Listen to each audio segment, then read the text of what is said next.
ನಿನ್ನೆ ರಾತ್ರಿನೇ ಏನು ಹೇಳಬೇಕು ನಾನೆಲ್ಲ ಹೇಳಿದ್ದೀನಿ. ಏನಾದ್ರು ಇದ್ದರೆ ಖಂಡಿತ ನಿಮ್ಮನ್ನ ಕರಿತೀನಿ. ಸೊ ಅಂಥದ್ದೇನು ಹೊಸ್ತೇನಿಲ್ಲ. ಈಗ ನ್ಯಾನೋ ಕಾನ್ಫರೆನ್ಸ್ ಇದೆ, ಅದಕ್ಕೆ ಇನಾಗ್ರೇಟ್ ಮಾಡಬೇಕಾಗಿದೆ. ಕೆಲವು ಎಂಗೇಜ್ಮೆಂಟ್ಸ್ ಇದೆ, ಕೆಲವು ರಿವ್ಯೂಸ್ ಇದೆ. ಎಲ್ಲ ಮಂತ್ರಿಗಳಿಗೆ ನಾನು ಕೂಡಲೇ ನಾಳೆಯಿಂದನೇ ಎಲ್ಲ ಬರ ಪರಿಹಾರಕ್ಕೆ, ಬರ, ಅತಿವೃಷ್ಟಿ, ಅನಾವೃಷ್ಟಿ ಇವಕ್ಕೆಲ್ಲ ಭೇಟಿ ಮಾಡಬೇಕು ಅಂತ ಹೇಳಿದ್ದೀನಿ. ಟೈಮ್ ವೇಸ್ಟ್ ಮಾಡಿಬಿಡಿ ಅಂತ.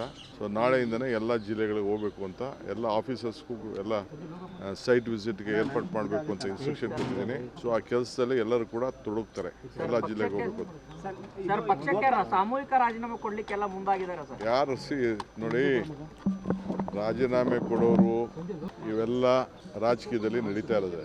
ರಾಜೀನಾಮೆ ಕೊಡೋರ ಬಗ್ಗೆ ಯಾರು ತಡೆಯೋಕ್ಕಾಗಲ್ಲ. ಪಾರ್ಟಿ ಬೇಕು, ಅವ್ರಿಗೂ ಭವಿಷ್ಯ ಬೇಕು ಅಂತಂದರೆ ಪಕ್ಷ ಇದ್ದರೆ ಇದು. ನನಗೆ ರಾಜೀನಾಮೆ ಕೊಡ್ಬೋದಾಯ್ತಲ್ಲ. ನಾನು ಧರ್ಮಸಿಂಗ್ ಕಾಲದಲ್ಲಿ, ಬೇರೆ ಕಾಲ, ಸಿದ್ದರಾಮಯ್ಯವ್ರ ಕಾಲದಲ್ಲಿ ಎಲ್ಲ ನನ್ನ ಮಂತ್ರಿಗೆ ತಪ್ಪಿಸ್ತಾರಾದಾಗ ನಾನು ಪರಮೇಶ್ವರ್ ಇಬ್ಬರು ತಾಳ್ಮೆಯಿಂದ ಇರಲಿಲ್ವಾ?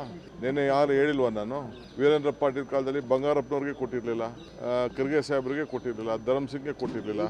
ಅವರೆಲ್ಲ ಚೀಫ್ ಮಿನಿಸ್ಟರ್ಗಳಾಗಲಿಲ್ವಾ? ಇವೆಲ್ಲ ಪೇಷನ್ಸಿಂದ ಈ ಸಂದರ್ಭದಲ್ಲಿ ಇರಬೇಕಾಗ್ತದೆ. Party is very much important. ಯಾರು ರೆಸಿಗ್ನೇಷನ್ ಕೊಟ್ಟರೆ within few minutes I am going to accept. ನಾನು ಈಗಾಗಲೇ ಎಲ್ಲ ನಮ್ಮ ಬೋರ್ಡು, ಕಾರ್ಪೊರೇಷನ್ನು ರಿವ್ಯಾಂಪ್ ಮಾಡ್ತಾಯಿದ್ದೀನಿ. ಎಲ್ಲ ನಮ್ಮ ಆಗಲೇ ಟೈಮ್ ಆಯಿತು. ಎಲ್ಲರೂ 2 ವರ್ಷ ಅಂತ ಮುಂಚಿತವಾಗಿ ನಾವು ಹೇಳಿದ್ದು, ಮಂತ್ರಿಗಳಿಗೂ ಹೇಳಿದ್ದು ಅದನ್ನು ನಾವು ಮುಂಚಿತವಾಗಿ 2 ವರ್ಷ. ಈಗ ಎಲ್ಲರೂ ಕೂಡ ನಾನು ರೆಸಿಗ್ನೇಷನ್ ಸಬ್ಮಿಟ್ ಮಾಡಿ ಅಂತ ಅಂದ್ಬಿಟ್ಟು ಬೋರ್ಡು, ಕಾರ್ಪೊರೇಷನ್ಗೆ ಫಸ್ಟು ನಮ್ಮ ವರ್ಕರ್ಸ್ಗೆ ಹೇಳ್ತೀನಿ. ವರ್ಕರ್ಸ್ ಎಲ್ಲ ಫಸ್ಟು ಫಿಲಪ್ ಮಾಡ್ತೀನಿ. ಆಮೇಲೆ MLAsನ ಕರೆದು ಒಬ್ಬೊಬ್ಬರನ್ನೇ ಮಾತಾಡ್ತೀನಿ.